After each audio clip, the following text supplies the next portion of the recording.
పురుమల్ల శ్రీనివాస్ ఒక కబ్జా కోరు. ఆయన మీద బోల్డన్ని కేసులున్నాయి. ఒక లెటర్ సోషల్ మీడియాలో బాగా సర్క్యులేట్ అయింది. జైలుకు కూడా వెళ్ళొచ్చాడు. నా ఇంటికి పోలీసులు ఎన్నిసార్లు వచ్చారో నాకు లెక్కలేదు, వాళ్ళకి లెక్కలేదు. ఎందుకట్లా హాట్ సీట్ అనిపిస్తుంది? మాకే అనిపిస్తుందా, మీకు కూడా ఉందా? ఈ పోరాటాల పురుడిగడ్డ కరీంనగర్ జిల్లా అనేది అంటారు.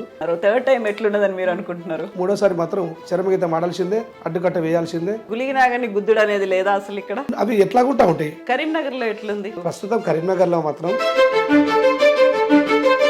శాండ్ మాఫియా ఆయననే, ల్యాండ్ మాఫియా ఆయననే, కబ్జాలు చేసేది వాళ్ళే. ప్రజలకు తెలుసు, అక్కడ ఉన్నటువంటి సీఎం కి మిగతా లీడర్లకి తెలియదా? వాళ్ళు దండుకోవడానికే నడుస్తున్న వ్యవస్థ తెలంగాణ. ఎవరు అడగట్లేదు. నేనే అడిగినండి.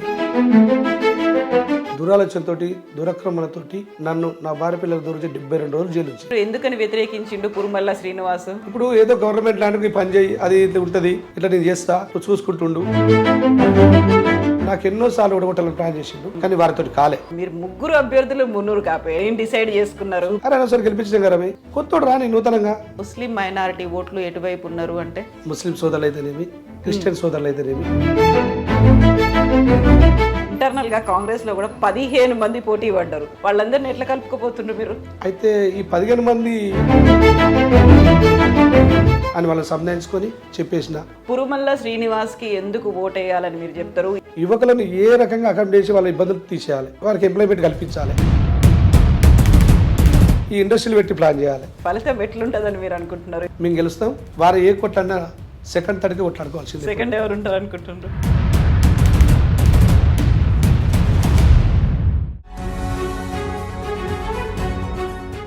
నమస్తే, నేను Kavitha. Welcome to I dream news. Telangana ఎన్నికల బరిలో హై ఇంటెన్సిటీ, హై వోల్టేజ్ ఉన్నటువంటి నియోజకవర్గం కరీంనగర్. ఇక్కడి నుంచి బరిలో ప్రధాన పార్టీల అభ్యర్థులుగా రాష్ట్ర మంత్రితో పాటుగా ఒక ఎంపీ పోటీ పడుతున్నారు. వీళ్ళిద్దరికీ టఫ్ కంటెండర్గా కనిపిస్తున్నారు కాంగ్రెస్ పార్టీకి చెందినటువంటి పురుమల్ల శ్రీనివాస్ గారు, సర్పంచ్. ప్రస్తుతం మనతో పాటుగా ఉన్నారు శ్రీనివాస్ గారు. శ్రీనివాస్ గారు నమస్కారం అండి. నమస్కారం అండి. సో మామూలుగా మేము బయట తిరుగుతున్నప్పుడు 119 నియోజకవర్గాల్లో చాలా హాట్ సీట్ అంటారు కదా, అట్లా కనిపిస్తుంది కరీంనగర్. ఎందుకు అట్లా హాట్ సీట్ అనిపిస్తుంది? మాకే అనిపిస్తుందా, మీకు కూడా ఉందా? ఇది పోరాటాల పురుడిగడ్డ కరీంనగర్ జిల్లా అనేది అంటారు. ఇక్కడ ఏదైతే అనుకుంటారో మొత్తం యావత్తు అంటే తెలంగాణలో అది జరుగుతుందని ఒకటి. ఇక్కడ నుంచి ఎఫెక్టింగ్ అనేది కరీంనగర్ జిల్లా నుంచి ఎఫెక్టింగ్ బాగుంటుంది. ఏ విషయంలోనైనా కానీ గవర్నమెంట్ కూల్చాలన్నా, గవర్నమెంట్ను నిలబెట్టాలన్నా ఇక్కడ నుంచి అవుతుందని అంటూ ఉంటారు. అప్పటి నుంచి ఇప్పటి వరకు మళ్ళీ రావుల పరిపాలన చేసారు. చాలా కరీంనగర్ జిల్లాకు ఒక ప్రత్యేకమైన పేరు. డిసైడింగ్ ఫ్యాక్టర్ తెలంగాణ ఉద్యమం దగ్గర నుంచి కూడా కరీంనగర్ అనేది ఒక నిజంగా మీరు చెప్పినట్టుగా పోరాటాల పురిటిగడ్డ. ఇప్పుడు తెలంగాణ రాష్ట్రం ఏర్పడింది, 2 సార్లు అయిపోయింది, 3వసారి ఎన్నికలు జరగబోతున్నాయి. సో ఒకసారి ఏమో ఫస్ట్ టైం సెంటిమెంట్ అన్నారు, 2వసారి డెవలప్మెంట్ అన్నారు. థర్డ్ టైం ఎట్లున్నదని మీరు అనుకుంటున్నారు? థర్డ్ టైము అంటే ఇప్పుడు ఒకటే, ఒకసారి మొదటగా తెలంగాణ కదా, బంగారు భవిష్యత్తు మంచిగా ఉంటుంది అని అనుకున్నారు.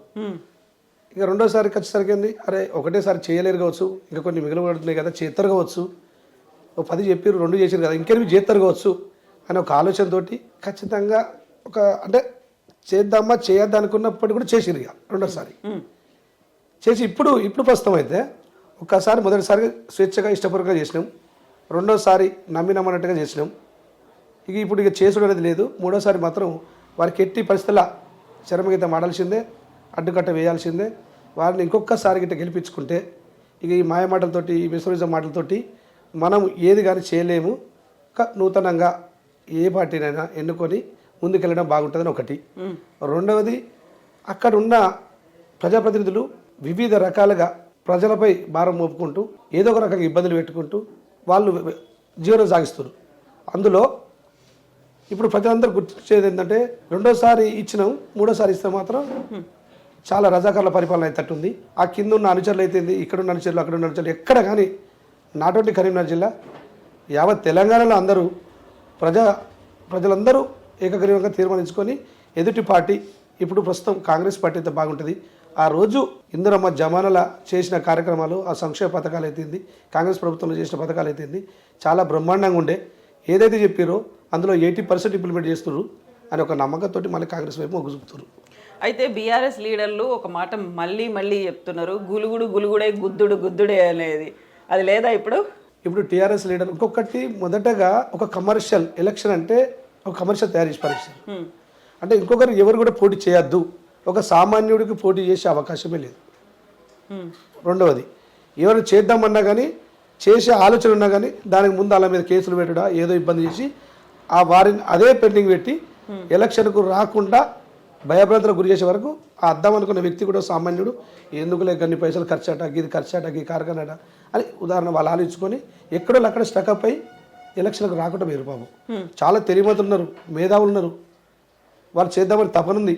కానీ పరిస్థితుల్లో సామాన్యుడు డబ్బులు లేవు, ప్రజలకు సమాన న్యాయం చేసే విధానం ఉంది కానీ డబ్బులు లేవు. దానికి ఇప్పుడున్న తెలంగాణ ఎమ్మెల్యేలు అయితేంది అధికారులు అయితే ఎవరైనా ఎమ్మెల్యేలు వారు ఎవరికి కానీ ఎలక్షన్ అంటే భయభ్రాంతులకు గురి చేసే విధంగా ఏర్పరిచారు అన్నట్టు. కమర్షియల్ ఎలక్షన్ చేసే వరకు ఎవరు కూడా ముందుకు రావడం లేదు.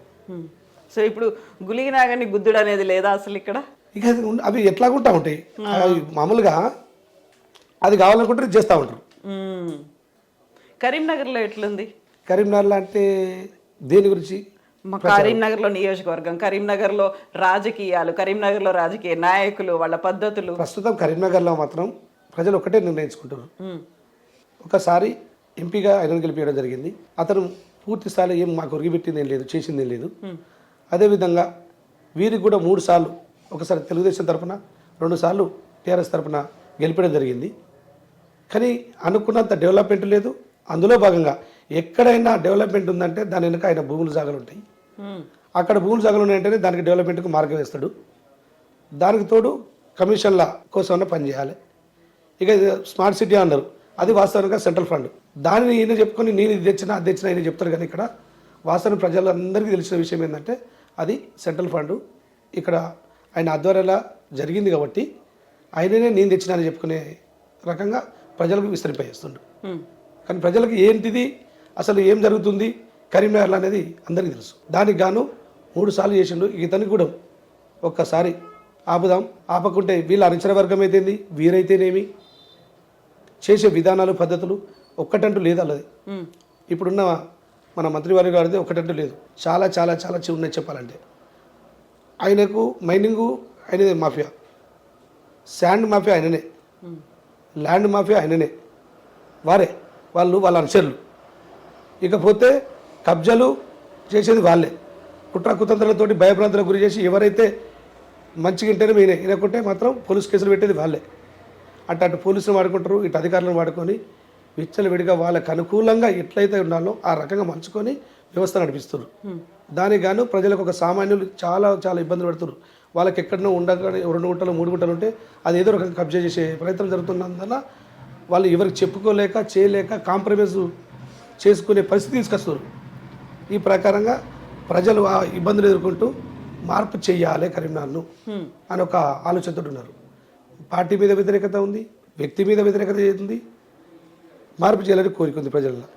ఇక దీనికి ప్రత్యేకం ఏమైంది? ఇప్పుడున్న ప్రస్తుతం ఆ ఇచ్చింది తెలంగాణ సోనియా గాంధీ కాబట్టి సోనియా గాంధీ గారికే మనం అందరం కలిసి కాంగ్రెస్ గవర్నమెంట్ చేస్తే బాగుంటుంది, ఒక కానుకగా ఇచ్చినట్టు ఉంటుంది అని ఒక ఆలోచనతోటి ప్రజలు ఏకాభిప్రాయంతో ఉన్నారు. ఇక డెవలప్మెంట్ అంటే అప్పుడు ఇందిరమ్మ ఇంట్లో అయితే వాస్తవంగా ఇప్పటి వరకు అయితే ఇచ్చిన అయితే దాఖలు లేవు. ఏదో డబుల్ బెడ్రూమ్లు అంటారు, వారి దగ్గర ఉన్న అనుచరులకు 4గురికి ఏదో సంక్రాంతికి 4గురికి ఇచ్చుడు, బీసీ బంధు, మైనార్టీ బంధు, దళిత బంధు ఏదైనా ఇవి ఉన్నాయంటే వాళ్ళ దగ్గరులకు అనుచరులకు చెప్తినటోళ్లకు ఇచ్చి తూతు మంత్రంగా 4-5 తీసుకుంటూ అయిపోయింది. దానికి గాను ప్రతి గ్రామంలో ఎస్సీ వర్గం అయితేంది, బీసీ వర్గం అయితేంది, మైనార్టీ వర్గం అయితేంది ఎవరికి ఇచ్చినవి ఈ పథకాలు ఎందుకు పెట్టిరు? పథకాలు వాళ్ళ అనుచరుల కోసం పెట్టిరా, వాళ్ళ దగ్గర ఉంటోళ్ళ కోసం పెట్టిరా, వాళ్ళకి ఇచ్చి తూతు మంత్రం కంటే అయిపోతుందా? అసలు సరైన అంటే ఇక్కడ ఎలిజిబిలిటీ అయిన క్యాండిడేట్కి ఎక్కడ కూడా రాలే కదా అని ప్రజలు తీవ్ర అసంతృప్తితో ఉన్నారు. ఇప్పుడు మీరు ఒక మాట అన్నారు, ఇక్కడ మంత్రి సిట్టింగ్ ఎమ్మెల్యే అక్కడ డెవలప్మెంట్ చేయాలి అంటే కబ్జా అయితే తప్ప డెవలప్మెంట్ జరగదు అనే మాట అన్నారు. కరీంనగర్లో అట్లాంటి ప్రాంతాలు ఎన్నున్నాయి అసలు? యాక్చువల్లీ ఇప్పుడు ఒకటి నేషనల్ హైవే అవుతుందండి ఇక్కడ పక్కన, దానికి మొన్న ముందు తీగలవంతర కట్టారు. ఈ నేషనల్ హైవే అవుతుందని అతనికి తెలుసు, తీగలవంతర అవసరం లేదు. ఆడ అలుగునూరు బ్రిడ్జి ఉంది, ఇటు నేషనల్ హైవే అవుతుంది. తీగలవంతర అనేది ఇక్కడ ప్రస్తుతం అవసరం లేదు. నెంబర్ 1 దాని వెనకైనా ఒక 20 ఎకరాలు ఉంటుంది అక్కడ. వాళ్ళ అనుచరులది వాళ్ళది ప్లాటింగ్ చేసేది ఉంది, దాని గురించి ఒకటి వేసుకుంటాడు, అది అయిపోయింది. దాని మీద వచ్చే కమిషన్లు ఓ 20 to 30%. అదేవిధంగా రివర్ ఫ్రంట్ అని పెట్టారు. రివర్ ఫ్రంట్ ఒకసారి కొట్టు వర్షాలకు ఉట్టుకపోయింది. అది మొదలు రివర్ ఫ్రంట్ది 700 కోట్లు ఉండే. 700 కోట్లకు దాన్ని మళ్ళీ పెంచి 850 వేసారు. తీగల వంతెనకు 175 కోట్లు ఉండే, దాన్ని 250 వేసుకున్నారు. వాళ్ళు ఇష్టం వచ్చినట్టుగా దాన్ని పెంచుకున్నాడు. టెండర్ వాళ్ళే ఫాలో చేసారు. వాళ్ళ అన్నగారే కాంట్రాక్టర్. ఏది రివర్ ఫ్రంట్. రెండింటి మీద 1100 కోట్ల చిల్లుకు ఖర్చు పెడతారు. అది ప్రస్తుతం ఉన్న ఫలం కాదు, అవసరం లేదు. దాని మీద వీళ్ళకి ఏంది కమిషన్లు వస్తాయని ఒక ఆలోచనతో అది ముందేసుకున్నారు. దానికి తోడు వాళ్ళ వెనుక దానికి సంబంధించిన భూములు ఉన్నాయని రెండవది. ఈ ప్రకారంగా వాళ్ళ అవసరాల కోసం పనిచేస్తారు తప్పితే ప్రజల అభివృద్ధి కోసం పనిచేసిన దాఖలాలు అది కాదు. ప్రజల కోసం కావాలంటే ఒక ఇండస్ట్రీ పెట్టాలి. ఇప్పుడు 1100 కోట్లను ఒక ఇండస్ట్రీ ఎక్కడ చూసుకొని మంచి ప్రాంతాల్లో పెడితే ఒక 10,000 మంది జీవనోపాధి అవుతారు. వారు అరే ఈ ఉద్యోగాలు లేని పరిస్థితుల్లో వాళ్ళకు కొంచెం ఉద్యోగం కల్పిస్తే 15,000 కానీ 20,000 కానీ కొంచెం వాళ్ళ జీవనోపాధి నిమిత్తం అయిపోతుంది కదా. అదేవిధంగా అదే రివర్ ఫ్రంట్ కింద చెక్ డ్యాములు కట్టారు. రెండు సార్లు కొట్టుకుపోయినాయి. నాణ్యత లేదు, ఎవరు అడిగేటోళ్ళు లేరు. అడిగిరనుకో కేసులు, లేకుంటే ఇంకేదైనా ఏదో రకంగా ఇబ్బందులు పెట్టాడు. బ్లాక్ మెయిలింగ్ వ్యవస్థ ఇప్పుడు జరుగుతున్న రాజకీయం. ఇప్పుడు మీరు చెప్పినటువంటి 2 ఎగ్జాంపుల్స్, ఒకటి రివర్ ఫ్రంట్ ఒకటి ఉంది, ఆ తర్వాత కేబుల్ ఇంకా బాగున్నాయి, ఇంకా చాలా ఉన్నాయి. అటువంటి బాగున్నాయి. అటు ఆయన అది ఉంటుంది, ఇది ఫామ్ హౌస్ ఉంటుంది. ఫామ్ హౌస్ ఒక బ్రిడ్జ్ ప్లాన్ చేస్తుండు. పాత రోడ్డు, ఎలుగందల పాత రోడ్ అంటారు, దాని గురించి కూడా ఆయన ప్లాన్ చేస్తుండు. ఆయన కాడ జాగు ఉంది కాబట్టి ఒకటి కొత్త బ్రిడ్జి. ఇదే బ్రిడ్జిలు మొన్న ఇక్కడ అపోలో రీచ్ హాస్పిటల్ ముంగట 15 సంవత్సరాల నుంచి, అది రైల్వే నుంచి చాలా ఇబ్బంది ఎదుర్కొంటారు. పాపం అంబులెన్స్ల ఆరోగ్య పరిస్థితి బాగా లేకుండా అంబులెన్స్ వస్తా ఉంటే గేట్ పడుతుంది. గేట్ పడే తరుణంలో ఏంది, అతనికి ఆక్సిజన్ సరిగ్గా అందకపోయేసరికి ప్రాణం కోల్పోయాడే కదా. అట్లా ఎన్నో ప్రాణాలకు కోల్పోయారు. యాక్సిడెంట్ అయిన వాళ్ళు అట్లనే కోల్పోయారు. అనారోగ్య పరిస్థితులు వచ్చిన వాళ్ళు కోల్పోయారు. కొన్ని ప్రాణాలు వేరే. అదే బ్రిడ్జి, ఇటువంటి బ్రిడ్జి ఆ రోజు నుంచి ఈ రోజు వరకు ఎందుకు కట్టలే, మొన్న ఎందుకు సురు చేసారు? ఇప్పుడు తీగలవంతా 250 కోట్లు పెట్టారు. ఇక అక్కడ 50 కోట్లతో టైప్ అనేది ఆ బ్రిడ్జ్ అయితే అందరికీ అనుకూలంగా ఉంటుండే. అంటే ఇటువంటి చేయాల్సిన అక్కడ చేసులు లేదు, అవసరం అక్కడ చేయడం లేదు. ఎక్కడైతే ఆయనకు అవసరం ఉందో అక్కడ చేసి నేను చేసినా అని చూపించుకోండు. ఇది యావత్ మొత్తం నియోజకవర్గ ప్రజలకు అందరికీ తెలుసు. నియోజకవర్గ ప్రజలకు తెలుసు అన్నారు. ఒకవైపు సుందరీకరణ, ఒకవైపు అభివృద్ధి, ఒకవైపు ఇవన్నీ చేస్తూ ఉన్నప్పుడు అక్కడ ఏం జరుగుతుంది అనేది నియోజకవర్గ ప్రజలకు తెలుసు. బట్ బీఆర్ఎస్ గవర్నమెంట్కి, అక్కడ ఉన్నటువంటి సీఎంకి, మిగతా లీడర్లకి తెలియదా? ఇప్పుడు వీళ్ళందరూ నెక్స్ట్ మనమే గెలవాలి, ఎవరు రావద్దు, ఏదోటి మాయమాటలు చెప్పు, ఏదో చూసి మొత్తానికి నీకేం కావాలి ఫండ్ తీసుకపో, నీకేం అవసరంగా తీసుకపో, కానీ మనం గెలవాలని ఒక తపన ఉంటుంది వాళ్ళకు. ఆ తపనలా అవసరం ఉన్న అక్కడ చేయక అవసరం లేని అక్కడ చేసుకుంటూ అదే దీన్ని క్యాచ్గా వీళ్ళు మార్చుకుంటారు. మనకు అవకాశం వచ్చింది కదా అని ఈ ప్రకారంగా పోయినప్పుడు ప్రజలు అంటే వాస్తవంగా విలేజ్లలో కానీ పక్కపట్టి ప్రాంతాలలో కానీ డెవలప్మెంట్ ఇంకా లేని లేదు. తీగలొంటపల్లె, సీతారాంపూర్ మంచినీటి సౌకర్యం లేదు. భగీరథ అంటారు, ఆ వాటర్ ఇంటింటికి నల్ల అంటారు. అది ఇప్పటి వరకు అందరికి అందిన దాఖలాలు లేవు. ఉదాహరణ బొమ్మకల్ గ్రామంలో 10,000 దాదాపుగా 6,000 7,000 ఇల్లు ఉంటే 6,000 ఉంటే ఒక 3,000 2,000 వస్తున్నాయి, మిగిలిన ఇంటికి రావడం లేదు. అంటే ఈ ప్రకారంగా అనుకున్నదన్నా 50% కాదు 40% కూడా వాళ్ళు చేయలేకపోయారు. అభివృద్ధి కుంటిపడిపోయింది. ప్రజలకు అందుబాటులో లేరు. వాళ్ళ అవసరాల కోసం, వాళ్ళ సంపాదనల కోసం వరలను కొల్లగొట్టుకొని వాళ్ళు దండుకోవడానికే నడుస్తున్న వ్యవస్థ తెలంగాణ. ఏదో ప్రజలందరూ బంగారు తెలంగాణ బాగుంటుంది, మన పిల్లలకు నౌకర్లు వస్తాయి, రేపటి భవిష్యత్తులో మంచి వాతావరణం నెలకొల్పబడుతుందని ఎంతో ఆలోచించారు, ఆశపడ్డారు. కానీ వాళ్ళకి జరిగింది ఏంటంటే ఉద్యోగం లేదు, వ్యవస్థలో అనుకున్నట్టు పనులు లేవు, ఇబ్బందులు ఎదుర్కొంటూ ఇక దీనికి ఆపుతనే కరెక్ట్, లేకపోతే ఒకవేళ ఆపకుంటే మంచిగా అంగి ఉంటే కూడా ఇగ్గుకొని పోయే రకం ఉంది ఇది అనే భావన ఉంటుంది. ఒక్కొక్కరు ఒక్కొక్క రకంగా చెప్తారు. ప్రజల మధ్యలోకి పోతే ఎవరైనా ఒక వ్యక్తి కష్టపడి ఒక 10 రూపాయలు సంపాదించుకున్నారంటే ఆయన కొంచెం ఎదుగుతానంటే అతని దగ్గరికి లేదో బ్లాక్ మెయిల్ చేసి 5 రూపాయలు దండుకున్నాడు. అన్ని విధాల ప్రజలను మోసగిస్తారు, ఇబ్బంది పెడతారు, మాయమాటలు చెప్తారు. మళ్ళీ ఇప్పుడు ఎలక్షన్లకు వస్తారు, మాటలు చెప్పి దండుకొని ఓట్లు దండుకొని మళ్ళీ గెలిచి ఇక వాళ్ళు ఇంతకుముందు ప్రభుత్వ భూములు అమ్ముతారు కదా, అప్పుడు పక్కకున్న పట్ట భూములు కూడా ఎవడన్నా ఉంటే ఇది నా భూమి అయినా కూడా అమ్ముతారు. ఆ ప్రకారంగా నడుస్తుంది. ఇన్ని కబ్జాలు చేస్తున్నారు, లేకుంటే అక్కడ ఉన్నటువంటి దుర్మార్గాలన్నీ అవుతున్నాయి, ఇంత అన్యాయంగా మోసపూరితంగా వ్యవహరిస్తున్నారు అన్నప్పుడు ఎవరెందుకు క్వశ్చన్ చేయట్లేదు, ఎవరు అడగట్లేదు? నేనే అడిగినండి, నేనే అడిగిన ఇది ఇట్లా కాదు, ఇట్లా ఉండాలి, ఇట్లా ఉంటే 2-3 నాకు లంగపల్లి చెప్తే ఇది చెయ్యి అది చేయి అంటే నేను చెయ్యలే. అది కరెక్ట్ కాదు. ప్రజలు అంటే నాకు ఒక మంచి గుర్తింపు ఉంటుంది అన్నట్టు. ఏదున్నా గత 2001 నుంచి వచ్చిన వ్యక్తిని నేను. అందరు ఏకీభవించి మంచిగా మంచి అభిప్రాయంతో ఉంటారు.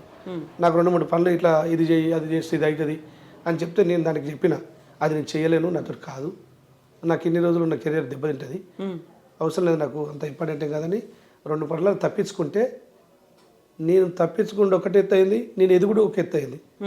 ఉత్సాహంతో ప్రజల్లో పోతా ఉంటే ఈయన మళ్ళీ రాబోయే కాలానికి ఎక్కడో ఒకడ నాకు ఇబ్బంది పెట్టేటట్టుండని దురాలోచనతో దురక్రమణతోటి 30 కేసులు 20 నుంచి 30 మధ్య కేసులు తప్పుడు కేసులు పెట్టి అనవసరంగా నన్ను నా భార్య పిల్లలు దూరించి 72 రోజులు జైలు ఉంచారు. నన్ను చూసిన తర్వాత నా పక్క పుట్టు వాళ్ళు కానీ వాళ్ళు కానీ వీళ్ళు కానీ అందరూ ఎక్కడ భయభ్రాంతులు, ఎవరు కానీ ఆయన మీదకి మాట్లాడద్దు. ఇప్పటి స్టిల్ ఆయనే ఏదన్నా ఒక్కసారి మనిషి దృష్టి పెట్టదనుకో ఆయన ఏదన్నా చేయలేక ఇచ్చిపెట్టాడు.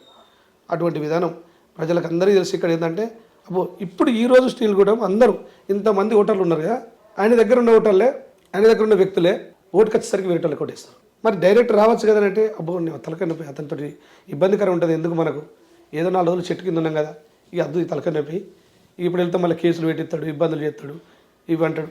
ఆయన ఏం చేస్తాడంటే ఆయన మధ్యలో ఉంచుకొని ఆయనకు అవసరం అనుకూలంగా కొన్ని పనులు చేయించుకుంటాడు. ఆ పనులన్నింటినీ మళ్ళీ అవి మరి అందులో కేసు అవుతుంది కదా, ఓ 4 కేసులు చేయించి పెడతాడు 2-3, అవి అట్లే పెండింగ్ పెట్టుకుంటూ పోలీసులకు చెప్పుకుంటూ ఇక ఎప్పుడు కొంచెం అంటే పోలీసులు ఇంటికి వస్తారు. అంటే మనిషి ఎటు పోలేక చెప్పుకోలేక చేయలేక ఇక అదే దగ్గర అదే పాయింట్లో వండుకుంటూ గడుపుతూ ఉంటాడు అన్నట్టు. అంటే అటువంటి పరిస్థితులు చాలామంది ఉన్నారు కరీంనగర్లో. ఈరోజు ఓటింగ్కి రావడానికి చాలా అంటే చాలా బ్రహ్మాండంగా ఉన్నారు. కండువా టీఆర్ఎస్దే ఉంటుంది, ఓటు మాత్రం కాంగ్రెస్కి ఉంటుంది. ఆ ప్రకారం లేకుంటే అతను ఏ ఇబ్బంది పెడతాడో తెలియదు. లేకుంటే బైండ్ ఓవర్ అంటాడు, ఎంఆర్ఓ పోలీసులు చెప్తారు బైండ్ ఓవర్ అంటారు. నా మీద ఏం కేసులు లేవు కదంటే నీ ఆలోచన విధానం ఇట్లా కనిపిస్తాయి అని తీసుకోండి బైండ్ ఓవర్. నాతో ఎవరైనా చాలామంది ఏమైనా సెల్ఫీ తీసుకొని ఒక ఫోటో పెట్టుకుంటారు, పెట్టినట్టు 2 రోజు 3 రోజు బైండ్ ఓవర్ అయినాయి. అంటే ఈ రకంగా ప్రజలు అసలు వాళ్ళ స్వేచ్ఛను భంగం కలిగించుకుంటూ వాళ్ళకున్న హక్కులను కాలరాసుకుంటూ నేనే ఏదని చెప్తే వినాలే, నేను చెప్పిందే వేదం అనే ఒక శాసనంగా మాట్లాడి వెళ్ళిపోతూ ఉన్నాయి. దానిని ఖచ్చితంగా వ్యతిరేకిస్తున్న ప్రజలు ఇప్పుడు తగిన మూల్యమైన చెల్లించక తప్పదు. ఎవరైనా పుట్టినవాడికి ఇట్టగమనడు, పొలిటీషియన్ అంటాడు ఒక రోజు ఉడకమనడు. ఇప్పుడు మీ మీద 30 కేసులు 72 రోజుల పాటు జైల్లో ఉన్నారు. అంతలా ఏం చేసిండ్రు, ఎందుకని వ్యతిరేకించిండు కురుమల్ల శ్రీనివాసు? ఇప్పుడు ఏదో గవర్నమెంట్ ల్యాండ్కి పని చేయి అది ఇది ఉంటుంది అని ఒక నంబరి, లేదంటే ఆ ల్యాండ్ను ఇట్లా నేను చేస్తా నువ్వు చూసుకుంటుండు అంటే ఇక కొన్ని ఉంటాయి చెప్తా ఉంటారు అన్నట్టు. అది చెప్తే మనం ఒకవేళ చేసినామనుకో అట్లా ఇక్కడున్న వ్యవస్థ ఇక్కడున్న ప్రజలు ఏమనుకుంటారు, సర్పంచ్కి తెలియదు అవుతుందా ఇది అనేది వీళ్ళు అనుకుంటున్నారు. మనం సర్పంచ్ తెలియకుండా కావద్దు వాస్తవం కూడా అయితే వీళ్ళు అనుకుంటారు.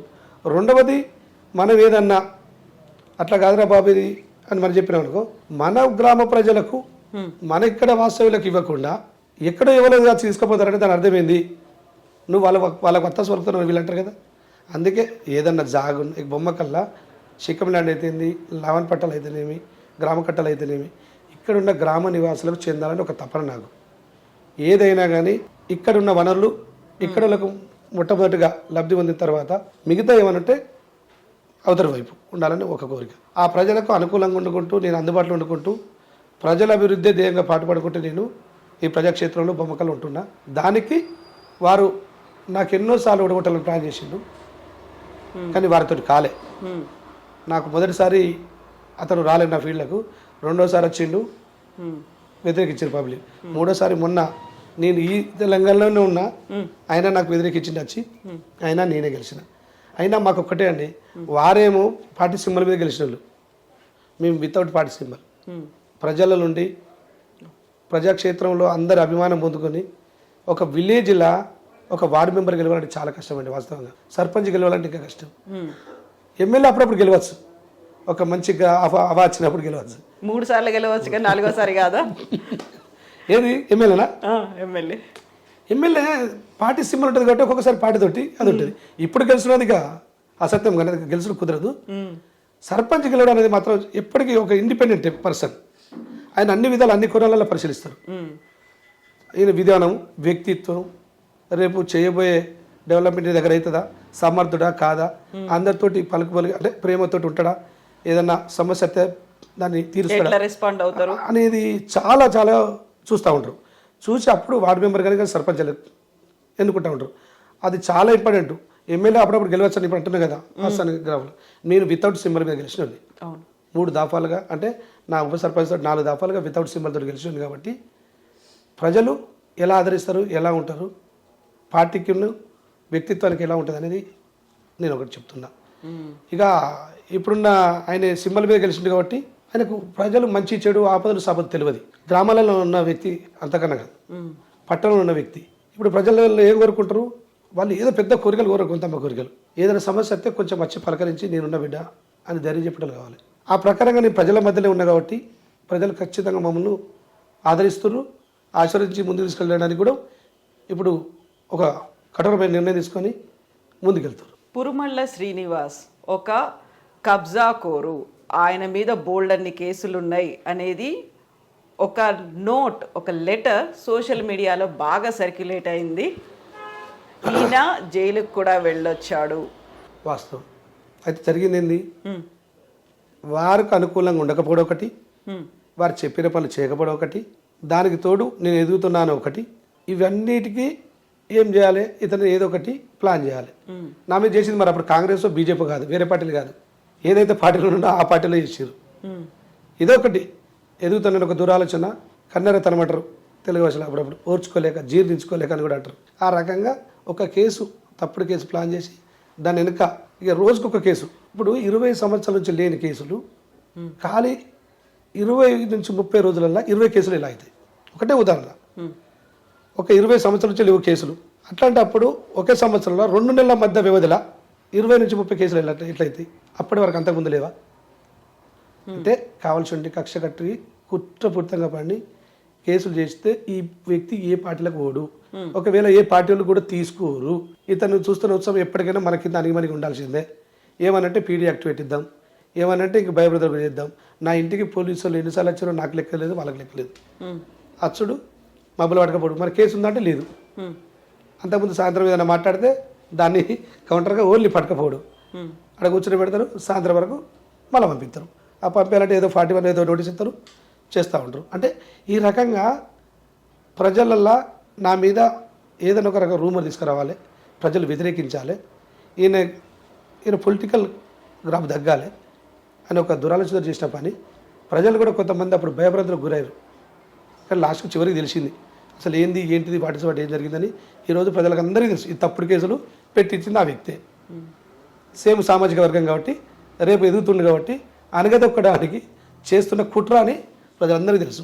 అది నాకు ఇప్పుడు ఈరోజు ఒక రకంగా సానుభూతి. మిమ్మల్ని పట్టుకుపోయినప్పుడు పోలీసులు ఏం చెప్పేది, ఏ రీజన్ చెప్పి తీసుకుపోతున్నాం అనేది? వాళ్ళు రాగానే డోర్ కొడుతురు, లేకుంటే మన పని అమ్మాయి అచ్చిరు ఇట్లా అంటున్నాయి. మళ్ళీ పోలీసులు వచ్చిండ్రన్నా అని వచ్చేదా?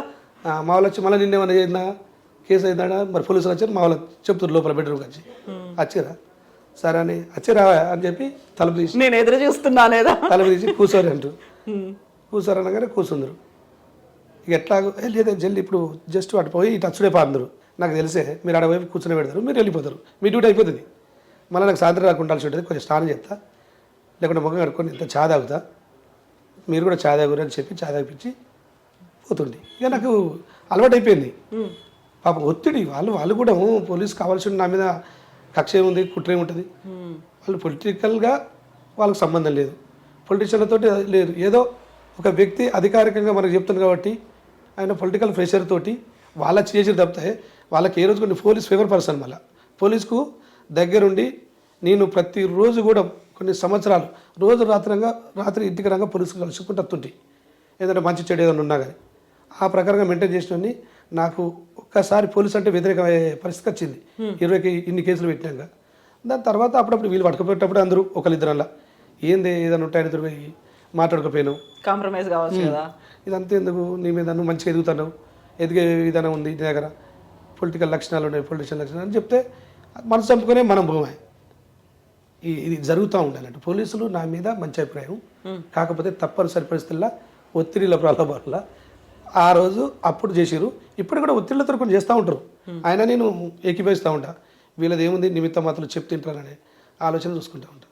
ఇప్పుడు మీరు ఒక మాట అన్నారు, ఇవన్నీ చేసిన ఇన్నిసార్లు నన్ను తీసుకుపోయి జైల్లో పెట్టేసరికి సానుభూతి కూడా పెరిగింది అనేది. ప్రజల దగ్గర నుంచి మీరు ఇప్పుడు తిరుగుతున్నారు క్యాంపెయినింగ్ కోసం, ఎట్లాంటి రెస్పాన్స్ వస్తుంది? చాలా బ్రహ్మాండంగా, వాస్తవంగా అంటే నేను ఇట్లా సార్ ఇంత కూడా ఊహించాను నేను.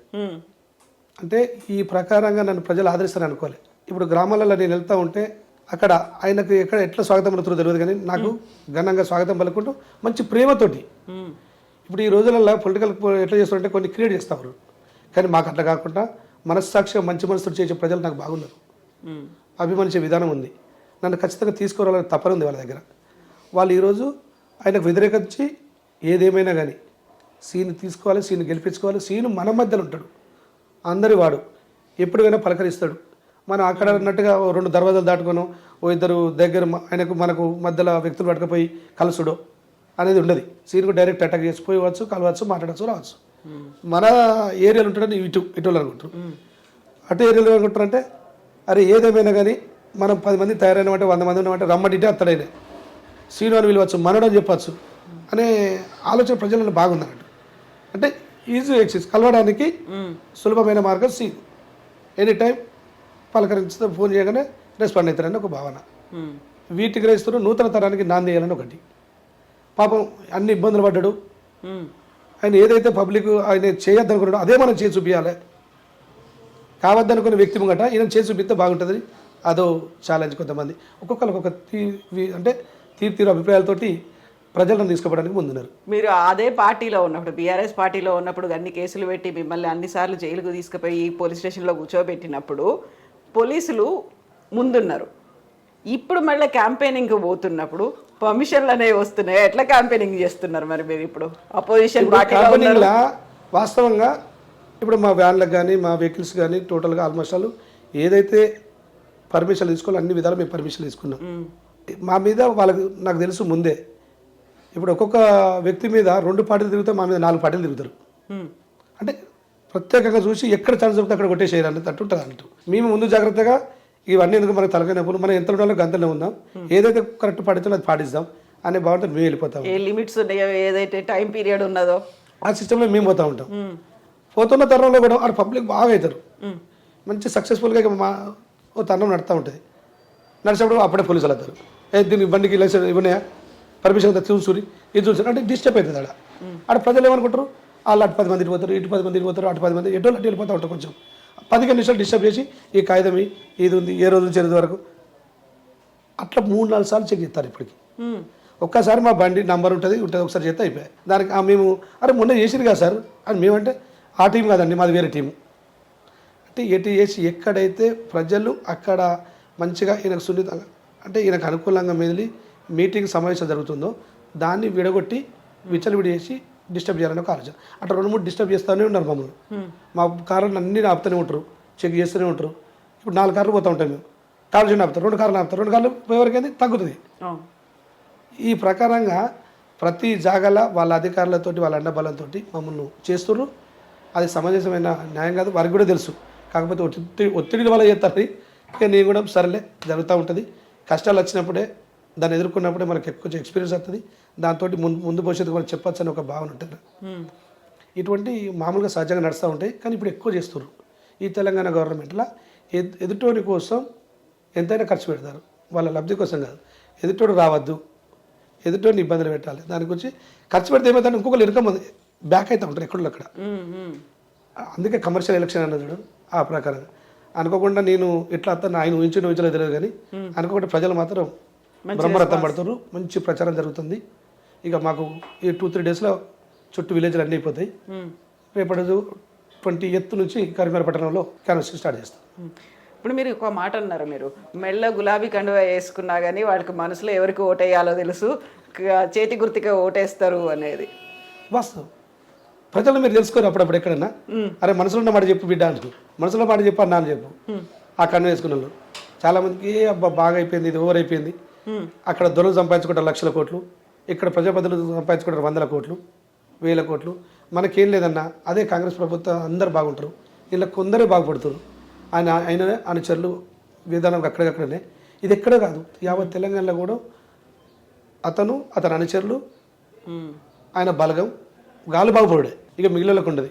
ఈరోజు దళిత బంధు ఏంటి, మైనార్టీ బంధు ఏంది, బీసీ బంధు ఏంది, వాళ్ళ చుట్టుపక్కల ఉన్న వాళ్ళకే డబుల్ బెడ్రూమ్ ఉంది. ఇంకెవరికి సామాన్య మానవులకు వచ్చే దాఖలు లేవు కదా. అది ప్రజలందరూ గుర్తించారు. ఎవరికి ఇచ్చినావు ఇప్పుడు ఈరోజు వ్యతిరేకిస్తున్నారు. దళిత బంధు ఎవరికి ఇచ్చినావు, మాకు గ్రామాలు ఎవరికి ఇచ్చినావు చెప్పు. తప్పని ఒక్కడు చూపించిన అనుకో, అతను ఎలిజిబులా 10 మంది ఎలిజిబులా అనేది కూడా అడుగుతున్నారు. ప్రజలు చాలా తెలియమంతున్నారు. ప్రజాక్షేత్రంలో ఈరోజు ఎలక్షన్ అనేది చాలా ఏదో ఆషామాషి డబ్బులు ఇచ్చి మిశ్రమ చేస్తే ఇనే ప్రజలు లేరు. ఇప్పుడు ఏదైనా ఖచ్చితంగా వారు ఎవరైతే బాగుంటారో వారికి పట్టం కట్టి, ఎవరైతే ఇబ్బందులు పాలు చేస్తారో వాళ్ళకు ఖచ్చితంగా వ్యతిరేకించి కావాల్సిన మనిషిని గెలిపించుకోవడానికి ముందున్నారు. ఇప్పుడు బీజేపీ ఎట్లుంది ఇక్కడ ఎంపీ బండి సంజయ్ పోటీ చేస్తున్నారు, గతంలో మాజీ అధ్యక్షుడు. బీజేపీ అంటే ఆయన గెలిచిన తర్వాత ఇక్కడ ఉన్న కార్యకర్తలు కానీ ఇక్కడ విధానాల పట్ల కానీ ఏ రోజు కూడా పట్టించుకోలేదు. నెంబర్ 1 కార్యకర్తలు బాగా వ్యతిరేకిస్తారు బీజేపీ అంటే సంజయ్. రెండవది స్మార్ట్ సిటీ అనేది గన్ని 1000 కోట్లు వచ్చింది. ఆ కోట్లతోటి పనిచేస్తున్నప్పుడు నాణ్యత లోపించినప్పుడు ఏ రోజు కూడా పాయింట్అవుట్ చేయలే. మూడవది వీరిద్దరు ఒకటని కరీంనగర్ నియోజకవర్గం కాదు, యావత్ చుట్టూ తెలంగాణ ఇక్కడ ఉన్న సంజయ్ అన్న ఆయన కమలాకర్ అన్న ఇద్దరు బీఆర్ఎస్ బీజేపీ రెండు ఒకటే. వీళ్ళిద్దరూ ఒకరు నేను ఎమ్మెల్యే అయితే నువ్వు ఎంపీగా, నువ్వు ఎమ్మెల్యే అయితే నేను ఎంపీగా అనే ఆలోచనతో చేసే విధానం ఉన్న వ్యక్తులు వీళ్ళు. ఇది లోపాయికార ఒప్పందం వీళ్ళిద్దరికి ఉంది, అది అందరికీ తెలుసు. ఈ ప్రజలలో కూడా సంకేతం ఇదే ఉంది. మనం ఈయన గెలిచి ఆయన గెలిచినట్టే, ఆయన గెలిచినా ఈయన గెలిచినట్టే భయ్ ఎందుకులే సపరేట్గా ఇద్దరి మధ్యలో సీను అంటాడు, మన మధ్యలో అంటాడు, అందరి వాడు ఆయన కేసుకొని సరే గెలిపించుకుందాం. ఈ దొంగలు నమ్మే వాళ్ళ కన్నా బెటర్ క్యాండిడేట్ నా ప్రజెంట్ టైం ఈయనే కదా అనే ప్రజలు బాగా ఆలోచిస్తున్నారు. ఇకపోతే సంజయ్ అంటే అనే వ్యక్తి ఇప్పుడు ప్రజలలో అందుబాటులో ఉన్నా కానీ ప్రజలు ఓట్లేయడానికి లేరు. కానీ కరీంనగర్ పట్టణంలో మాత్రం ఆయన కోట్ బ్యాంక్ అనేది ఉంది. ఇప్పుడు పోటీ అనేది ఎవరికి కాదు, పోటీ అనేది మా తర్వాత వచ్చేది వారే. అంటే సెకండ్ థర్డ్ కొట్లాడేది టీఆర్ఎస్ను బీజేపీ. ఓకే, అయితే ఇప్పుడు మనం ప్రజలకు సంబంధించి మాట్లాడుకుంటే ఇక్కడ ఓటర్ల సంఖ్య చూసుకుంటే 300 కాపు ఓటర్లు చాలా ఎక్కువ ఉన్నారు. అందులో బీసీ అనుకుంటే 300 కాపే. మీరు 3 అభ్యర్థులు 300 కాపే. ఎట్లా అది డివైడ్ అవుతుంది, ఏం డిసైడ్ చేసుకున్నారు? సూపర్. ఇప్పుడు ఆలోచన ఎట్లుంటుంది, అరే ఇతను ఒకసారి గెలిపించుకున్నాం కదా, మనోడే ఆయన కాపోడే, ఈయన కాపోడే, ఈయన కాపోడే. ఓ సందర్భం వచ్చినప్పుడు టాపిక్ అత్తే కదా, అరే ఆయన ఒకసారి గెలిపించినాం కదా భయ్, ఈయన 2-3 సార్లు గెలిపించినాం, ఓ 3 సార్లు ఈయన గెలిపించినాం, కొత్తోడు రాని నూతనంగా వారికి ఒక అవకాశం ఇద్దాం. వీళ్ళిద్దరు ఒకటేనా, వీళ్ళిద్దరు ఏం చెప్తున్నారని కావాల్సిండి కలుపుకొని మంచిగా పంచుకొని తింటారు. ఇంకోటి బాగుపడని, ఇంకోటి తినటోడైనా మంచిదే, వాడు మనడే కదా బాగుపడని వాళ్ళకు ఉంటుంది. ఉదాహరణ ఇప్పుడు ఏ సంఘంలో కానీ అంటే ఏ కులంలో కానీ ఎట్లుంటుంది అంటే ఒకసారి అవకాశం ఇచ్చినాం కదా ఇంకోటికి ఇద్దాం అనే భావన. ఈరోజు ఓటింగ్లో ఒక 50% నాకుంటే 50% వాళ్ళు పంచుకుంటారు. 300 కాపు ఓట్లు అంటే ప్రత్యేకంగా మీరు అడిగారు కాబట్టి నాకు 50% వస్తాయి, వాళ్ళకి ఆ 50 పంచుకోవాల్సిందే. కరీంనగర్లో 300 కాపు తర్వాత అంత డిసైడింగ్ ఫ్యాక్టరు, అంత ఎక్కువ సంఖ్యలో పర్సంటేజ్ కూడా ఉంది మైనారిటీ ఓట్లు. ముస్లిం మైనారిటీ ఓట్లు ఎటువైపు ఉన్నారు అంటే మీరే చెప్పాలి, తెలిసిందా? చెప్పండి, మీకేం తెలిసింది? వాస్తవంగా కరీంనగర్ నియోజకవర్గ ముస్లిం సోదరులు అయితేనేమి, క్రిస్టియన్ సోదరులు అయితేనేమి సీను వైపు ఉంటారు. అది సీను వైపు ఉంటారనే దానికి నిదర్శనం ఏం లేదు. అక్కడ ఏం జరిగిందంటే వాళ్ళతో ప్రేమ ఆప్యాయత, నాకు కుల మత తారతమ్యాలు లేవు, అందరితో కలిసి ఉంటా, ప్రేమగా ఉంటా. ఇక్కడ బొమ్మకల గ్రామంలో ముస్లిం సోదరులు కరీంనగర్ పట్టణంలో ఉన్న వాళ్ళు వివిధ కాలనీ నుంచి ఇక్కడికి ఇచ్చేసి ఎన్నో గృహాలు నిర్మించుకున్నారు. వాళ్ళ గృహాల పర్మిషన్ల అనుమతుల నిమిత్తం అయితేంది, వాళ్ళకి ఇంటి నెంబర్ల నిమిత్తం అయితేంది, మంచిగా సర్వీస్ చేసి డోర్ డెలివరీ వర్క్ ఇచ్చిన. ఏ రోజు కూడా వాళ్ళని సదాయించలే, ఏ రోజు కూడా అరేంజ్మెంట్ లేదు వాళ్ళ మీద. ఏ రోజు కూడా నేను ఉన్న తప్పితే అరే ఏ రోజు కూడా నేను అత్తే నాకు ఇబ్బంది అనే అనుకునే వ్యక్తి లేడు. అంటే ముస్లిం సోదరులకు ఆ ప్రకారంగా ఇక్కడ నేను సర్వీస్ చేసిన కాబట్టి ఇదే వ్యక్తులు అక్కడికంతా విస్తరింపజేసారు. మేము ఏదైనా ఒక రోజు సీనుకు ఒక దరఖాస్తు పెడితే దాన్ని ఏదైనా తక్కువ పడితే మళ్ళీ ఒక ఫోన్ వస్తుంది, అది మళ్ళీ రిసీవ్ చేసుకుంటాడు, మళ్ళీ వర్క్ అయిపోయినాక అయిపోయిందని చెప్తాడు, వీలైతే వాకింగ్లో తీసుకొచ్చి ఇస్తాడు. ఈ వర్కర్ అనేటువంటి మీ వరకు చూడలేదని వీళ్ళు అక్కడున్న సోదరులకు చుట్టాలకు, ఎందుకంటే వీళ్ళందరూ ఇక్కడ కాన్పూర్ నుంచి వచ్చిన వాళ్ళు ఉన్నారు, కశ్మీర్గడ్డ నుంచి వచ్చిన వాళ్ళు ఉన్నారు, శాషామైల నుంచి వచ్చిన వాళ్ళు ఉన్నారు, మంకపుతోట, ముక్కరంపుర, వివిధ ఏరియాలకి వచ్చిన వ్యక్తులు ఇక్కడ ఉన్నారు. వీళ్ళు ఏం చేశారు, అక్కడ టోటల్గా విస్తరింపజేసారు. అనే వరకు వాళ్ళందరికీ సీనియర్ల ఆటోమేటిక్గా వాళ్ళ ఫంక్షన్లకు పిలుచుడు, ప్రతి ఫంక్షన్కి పోతా. నా దగ్గర ఉన్నది ఏంటంటే పురుడు కానీ పుట్టినకలు కానీ మంచి చెడు ఆపది సాపది శుభకార్యాలు అన్నిటికీ ముస్లిం ఫంక్షన్ కానీ క్రిస్టియన్ ఫంక్షన్ కానీ ప్రతి దానికి అటెండ్ అవుతా. ఏ టైం అయినా ఏ టైం అయినా మన లక్ ఏంటంటే ముస్లిం ఫంక్షన్ లక్ మనం తిరిగి లాస్ట్కి వచ్చి 11 గంటలకు వచ్చిన కానీ ఉంటుంది, 12:30కి వచ్చినప్పుడు పెడతారు. కాబట్టి అన్నిటికీ పర్లేదు నువ్వు రా అన్న. ప్రతి ఒక్కరికి ఏంటంటే అరే సీను మనోడరు పోయి పిలుస్తాడు, ప్రతి దానికి వస్తాడు అనే ఆలోచనతో అందరూ సంతోషంగా ఇప్పుడు సీనుకు సుముఖంగా ఉన్నారు. క్రిస్టియన్ సోదరులు చర్చికి పోతా, అప్పుడప్పుడు మసీదుకి కూడా పోతా, ఇవన్నీ తిరుగుతూ ఉంటా. నాకు కులమత వర్ణ వర్గ భేద తారతమ్యాలు ఏమంటూ ఉండయి, కలిసిమెలిసి ఉండే సిస్టమ్ నాది. ఈ పార్టీల పిచ్చి కూడా ఎక్కువ ఉండదు నాకు. ఈరోజు ఏ పార్టీ వ్యక్తి వచ్చినా పనిచేస్తా, ఏ కుల వ్యక్తి వచ్చినా పనిచేస్తా, మతం వ్యక్తి వచ్చినా పనిచేస్తా. నిన్న తిట్టిన వ్యక్తి కూడా ఈరోజు అతన్ని పనిచేస్తా. నా సిస్టమ్ అట్లా అలవర్చుకున్నా, అదే ప్రకారంగా వదులుతున్నా, దాన్నే ఆదరిస్తున్నారు. దాన్నే నాకు ఖచ్చితంగా సీన్ అంటే బాగుంటుందని ఒక భావనతోటి ప్రజలు ఏకాభిప్రాయంతో నాకు తీర్పిచ్చి గెలిపేయడానికి సిద్ధంగా ఉన్నారు. కరీంనగర్ నియోజకవర్గం ఎంత హాట్ సీట్ అంటే ఇప్పుడు మనం మాట్లాడుకున్న బీఆర్ఎస్ బీజేపీతో పాటుగా ఇంటర్నల్గా కాంగ్రెస్లో కూడా 15 మంది పోటీ పడ్డారు ఈ సీటు కోసం, ఈ టికెట్ మాకు రావాలి అనేది. వాళ్ళందరినీ ఎట్లా కలుపుకోపోతుండ్రు మీరు? అయితే ఈ 15 మంది పోటీ పడి ఒక ఎత్తు అయింది, అవతల పార్టీ వాళ్ళు కూడా నాకు రాకుండా చేసి ఒక ఎత్తు అయింది. రెండు ఉన్నాయి, రెండింటిని ఎట్లా బ్యాలెన్స్ చేసుకుని ముందుకు పోతున్నారు, ఎట్లా కలుపుకోవాలి అందరినీ? అది బ్యాలెన్స్ చేసుకున్నా, ఇక్కడ ఉన్న వాళ్ళని కూడా ఒప్పించుకున్నా. ఇట్లా కాదు, ఏది వచ్చినా మనమే కదా, మన అంశమే ఒకటి, ఎజెండా అంశం కాంగ్రెస్ గెలిపించుకోవాల్సింది మీరైనా చేయాల్సిందే, నేనైనా చేయాల్సిందే. దానికి మీరు నాకు సపోర్ట్ చేస్తేనే నేను గెలవగలుగుతా. నేను గెలిస్తేనే ఒక పచ్చడి వాతావరణం నెలకొల్పబడుతుంది, అందరూ బాగుంటారు. ఒకవేళ మీకు అసలు నేను చేయబోతున్నా అని వాళ్ళని సంధానించుకొని చెప్పేసిన, ఆ ప్రకారంగా వాళ్ళు కూడా కొంచెం అటు ఇటు అయినా కానీ సరే గెలుచుకోవాలి, కలిసి పనిచేయాలి, బలంగా తయారు కావాలని ఒక భావనతోటే మేము ముందుకెళ్తాను. ఇప్పుడు నవంబర్ 30వ తారీఖు ఎన్నికలు అంటే 28 సాయంత్రం వరకే క్యాంపెయినింగ్ ముగియాలి, చాలా తక్కువ టైం ఉంది. ఇప్పుడు పురుమల్ల శ్రీనివాస్కి ఎందుకు ఓటేయాలని మీరు చెప్తారు? ఓటేస్తే వచ్చేటువంటి కరీంనగర్లో మార్పు ఏముందని చెప్తారు మీరు? ఇప్పుడు ప్రజలు ఒకటే, వాళ్ళకి అనుకున్నది అయితే డెవలప్మెంట్ ఒకటి చిన్నగా ఇది కనిపిస్తుంది, దాని వెనుక నాణ్యత అనేది లేదు. ఇన్ని కోట్లు తెచ్చినా అంటారు, అభివృద్ధి అయితే ఎక్కడ కనిపించడం లేదు అనేది. ఐటీ టవర్ ఉదాహరణ చూద్దాం, అందులో చేసే ఆడ పనిచేసే వ్యక్తి లేడు, అన్ని కోట్లతోటి వృధా అయిపోతుంది. ఇన్ని కోట్లతోటి కట్టిన తిగలవంతన దానికి పగులు వస్తుంది, అన్ని లక్షల కోట్లు కట్టిన మేడిగడ్డ అది ఇబ్బంది అవుతుంది. అంటే ఈ రకంగా చూస్తే కరీంనగర్లో ఏది ఉన్నా సక్రమైన పని లేదు. పొలిటీషియన్ ఇతను అంటే వ్యక్తి ప్రజల మౌలిక వసతులు అయితేనేమి, ప్రజల అభివృద్ధి అయితేనేమి, ప్రజలకు ఏదైనా ఉపాధి నిమిత్తం అయితేనే ఏది సక్రమంగా చేయలేకపోతాను. కాబట్టి ప్రజలకు సరైన సమాన న్యాయత్వం చేసుకుంటూ అందరిని ఆదరించుకుంటూ ముందుకెళ్ళే వాళ్ళే కావాలని ఒకటి ఉంటుంది.